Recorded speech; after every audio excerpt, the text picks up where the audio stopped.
अस्सलामुअलैकुम सामीन। 19 ज़िलहिज्जा है, 19 जुलाई है। सोशल इंडिया न्यूज़ में आपका खैर मकदम है।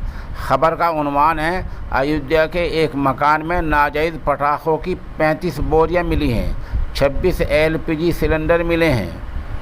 मौके से अजय साहू को गिरफ़्तार कर लिया गया है। ख़बर थोड़ी तफसील से सुनने। ज़िला अयोध्या के रोनाही थाना इलाके के चंद कदम की दूरी पर सोहवाल चौराहे पर अजय साहू का मकान है।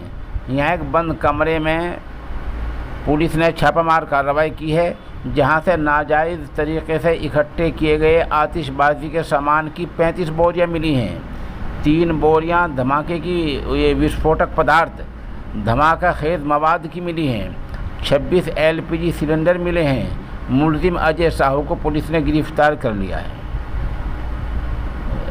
बताया जा रहा है कि ये छापा देर रात मारा गया है। बहरहाल सवाल ये है कि अयोध्या के क्या माहौल बिगाड़ने की साजिश थी।